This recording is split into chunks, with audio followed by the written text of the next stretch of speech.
I was unable to credit my own good fortune. Even now I am quite bewildered, and no wonder, for many thoughts, each of different import, throng upon me, independently of the pleasure and natural pride I must feel in being acknowledged by you as a daughter. It is a source of the deepest satisfaction to me to know that I am not in any way connected with Elizabeth Device, not from her humble station, for poverty weighs little with me in comparison with virtue and goodness, but from her sinfulness. You know the dark offence laid to her charge." "I do," replied Mistress Nutter, in low deep tone, "but I do not believe it." "Nor I," returned Alizon. "Still she acts as if she were the wicked thing she is called, avoids all religious offices, shuns all places of worship, and derides the Holy Scriptures. Oh, mother, you will comprehend the frequent conflict of feelings I must have endured. You will understand my horror when I have sometimes thought myself the daughter of a witch." "Why did you not leave her, if you thought so?" said Mistress Nutter, frowning. "I could not leave her," replied Alizon, "for I then thought her my mother." Mistress Nutter fell upon her daughter's neck, and wept aloud. "You have an excellent heart, my child," she said at length, checking her emotion. "I have nothing to complain of in Elizabeth Device, dear mother," she replied. "What she denied herself she did not refuse me; and though I have necessarily many and great deficiencies, you will find in me, I trust, no evil principles. And oh! should we not strive to rescue that poor benighted creature from the pit? We may yet save her." "It is too late," replied Mistress Nutter, in a sombre tone. "It cannot be too late," said Alizon, confidently. "She cannot be beyond redemption; but even if she should prove intractable, poor little Jennet may be preserved. She is yet a child, with some good, though, alas! much evil also, in her nature. Let our united efforts be exerted in this good work, and we must succeed. The weeds extirpated, the flowers will spring up freely, and bloom in beauty." "I can have nothing to do with her," said Mistress Nutter, in a freezing tone. "Nor must you." "Oh! say not so, mother," cried Alizon. "You rob me of half the happiness I feel in being restored to you. When I was Jennet's sister, I devoted myself to the task of reclaiming her. I hoped to be her guardian angel, to step between her and the assaults of evil, and I cannot, will not now abandon her. If no longer my sister, she is still dear to me; and recollect that I owe a deep debt of gratitude to her mother, a debt I can never pay." "How so?"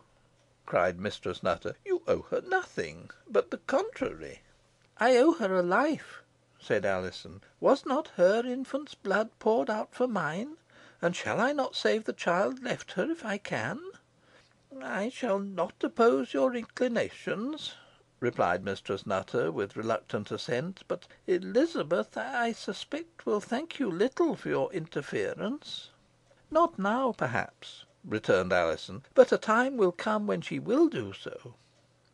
While this conversation took place, it had been rapidly growing dark, and the gloom at length increased so much that the speakers could scarcely see each other's faces. The sudden and portentous darkness was accounted for by a vivid flash of lightning, followed by a low growl of thunder rumbling over Whalley Nab. The mother and daughter drew close together, and Mistress Nutter passed her arm round Alizon's neck. The storm came quickly on, with forked and dangerous lightning, and loud claps of thunder threatening mischief. Presently all its fury seemed collected over the abbey. The red flashes hissed, and the peals of thunder rolled overhead. But other terrors were added to Alizon's natural dread of the elemental warfare. Again she fancied the two monkish figures, which had before excited her alarm, moved, and even shook their arms menacingly at her.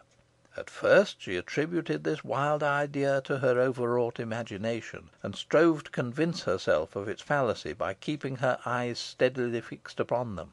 But each succeeding flash only served to confirm her superstitious apprehensions. Another circumstance contributed to heighten her alarm.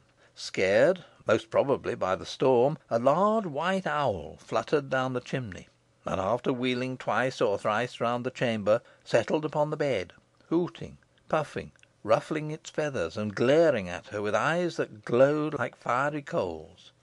Mistress Nutter seemed little moved by the storm, though she kept a profound silence; but when Alizon gazed in her face, she was frightened by its expression, which reminded her of the terrible aspect she had worn at the interview with Mother Chattox. All at once Mistress Nutter arose, and, rapid as the lightning playing around her, and revealing her movements, made several passes with extended hands over her daughter, and on this the latter instantly fell back as if fainting, though still retaining her consciousness, and, what was stranger still, though her eyes were closed, her power of sight remained. In this condition she fancied invisible forms were moving about her. Strange sounds seemed to salute her ears, like the gibbering of ghosts, and she thought she felt the flapping of unseen wings around her.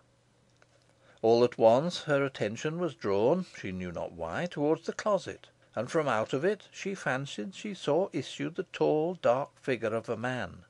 She was sure she saw him, for her imagination could not body forth features charged with such a fiendish expression, or eyes of such unearthly lustre. He was clothed in black, but the fashion of his raiment was unlike aught she had ever seen. His stature was gigantic, and a pale phosphoric light enshrouded him. As he advanced, forked lightnings shot into the room, and the thunder split overhead.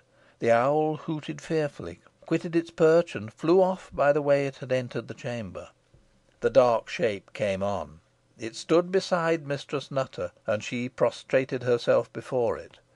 The gestures of the figure were angry and imperious, those of Mistress Nutter supplicating.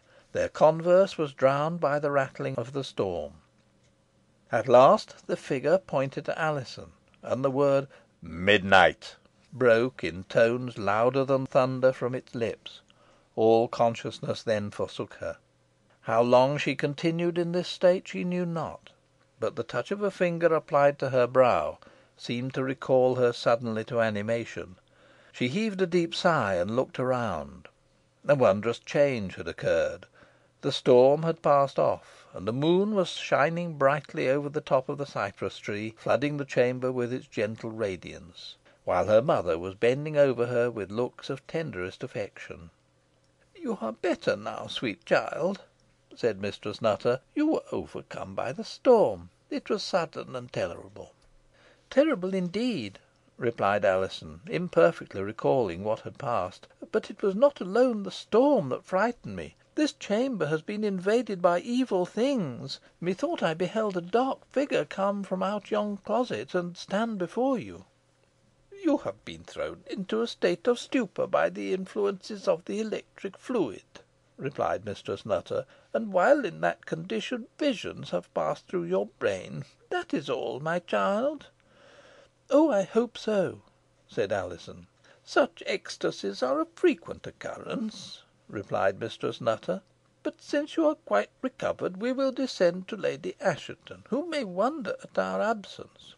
You will share this room with me to night, my child, for, as I have already said, you cannot return to Elizabeth Device.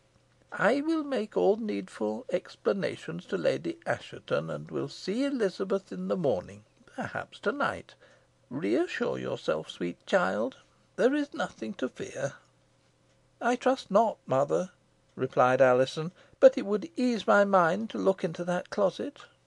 "Do so, then, by all means," replied Mistress Nutter, with a forced smile.